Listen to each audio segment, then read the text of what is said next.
Bismillahirrahmanirrahim. Assalamualaikum warahmatullahi wabarakatuh. Perkenalkan, kami dari kelompok G1 dari mata kuliah Sistem Operasi. Di sini ingin mempresentasikan untuk tugas 1A yang berjudul Generasi Sistem Operasi. Sebelumnya perkenalkan, nama saya Fabian Muhammad Fatih dengan NRP 15/2021-111 dan teman saya Haikal Hidayatullah Alwan dengan NRP 15/2021-200. Pendahuluan generasi sistem operasi. Sistem komputer merupakan sekumpulan perangkat-perangkat komputer yang saling terhubung dan berinteraksi satu sama lain untuk melakukan suatu proses pengolahan data atau tugas sehingga dapat menghasilkan suatu informasi yang diinginkan oleh pengguna. Dalam sistem komputer terdapat perangkat keras, juga perangkat lunak. Sistem operasi adalah perangkat lunak yang menghubungkan pengguna dengan sistem komputer. Fungsi utama dari sistem operasi ialah pengelola sumber daya dari sistem komputer serta menyediakan layanan bagi pengguna sehingga pengguna dapat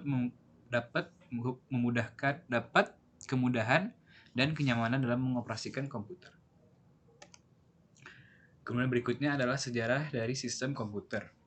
Generasi pertama dari sistem komputer digunakan dalam akademi dan militer yang digunakan untuk menyelesaikan sistem persamaan linear. Contoh dari generasi komputer pertama yaitu ENIAC yang dibangun pada tahun 1946.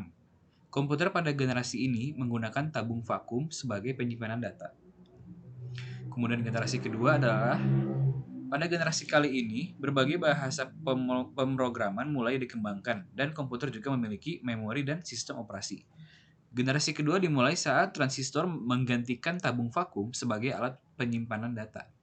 Pada generasi kali ini, komputer UNIVAC diperkenalkan ke publik pada tahun 1951 untuk penggunaan secara komersial.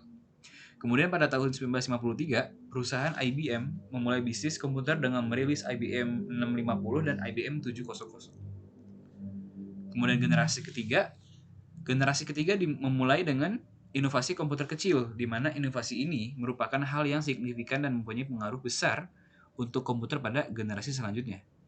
Pada generasi ini, teknologi transistor juga meningkat menjadi sirkuit terpadu. Komputer pada generasi ini mengembangkan sistem operasi yang berpengaruh yaitu Unix. Kemudian pada generasi keempat dimulai pada tahun 1970 ketika integrasi skala besar membawa perkembangan ke mikroprosesor. Perkembangan tersebut berupa mikroprosesor yang dapat menyatukan ribuan IC. Komputer pribadi yang semakin kecil berkat mikroprosesor yang jauh berkembang dari generasi sebelumnya. Pada generasi kali ini juga ukuran komputer lebih kecil.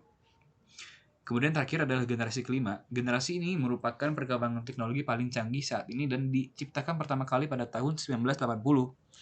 Perkembangan pada segi visualisasi menjadikan tampilan pada komputer generasi kelima sangat tinggi dan tajam.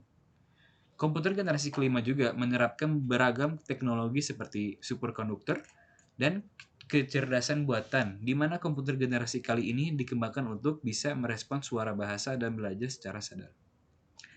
Kemudian berikut adalah sejarah sistem operasi yang akan dipresentasikan oleh teman saya Alwan.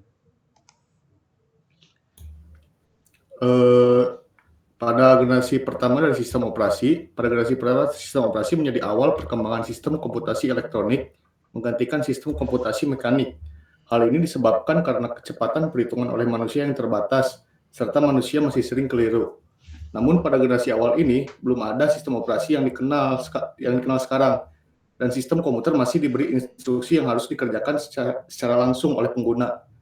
Generasi awal sistem operasi ada pada tahun 1945 sampai 1955. Selanjutnya ada generasi kedua. Sistem operasi generasi kedua hadir pada tahun setelah generasi pertama, yaitu pada 1955 sampai tahun 1965. Pada generasi ini memperkenalkan Batch Processing System atau bisa disebut BPS. BPS sendiri merupakan pekerjaan yang dikerjakan dalam satu rangkaian dan dieksekusi secara berurutan. Sama seperti generasi pertama, pada generasi ini sistem komputer belum dilengkapi dengan sistem operasi, namun beberapa fungsi dari sistem operasi sudah ada. Kemudian ada generasi ketiga. Sistem operasi generasi ketiga terdapat pada tahun 1965 sampai 1980. Dalam generasi kali ini, sistem operasi dikembangkan untuk melayani banyak pemakai sekaligus, yang di mana pemakai atau pengguna dapat berkomunikasi melalui terminal secara online ke komputer. Pada generasi kali ini, sistem operasi dapat melayani banyak pengguna, melayani banyak program, dan melayani banyak tugas sekaligus.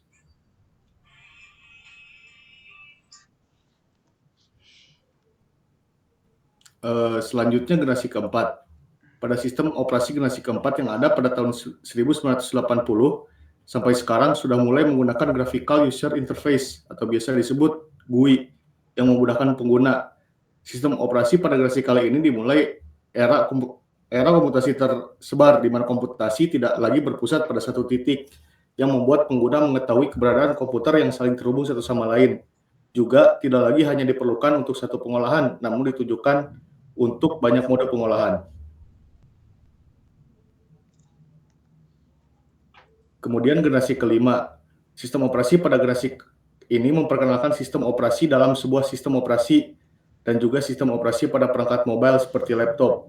Juga sistem operasi jaringan virtual juga mulai berkembang.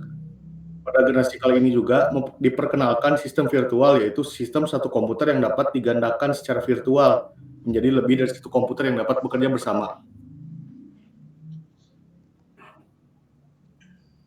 Sekian, terima kasih dari presentasi kami mengenai sejarah sistem operasi.